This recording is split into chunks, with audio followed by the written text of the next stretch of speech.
বাংলাদেশকে গড়তে হলে আল কোরআনের আজ বড় প্রয়োজন।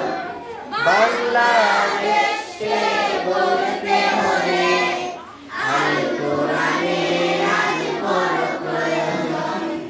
শান্তি ও মুক্তি পেতে হলে, শান্তি ও মুক্তি পেতে হলে কোরআনের বিধানই শুধু প্রয়োজন।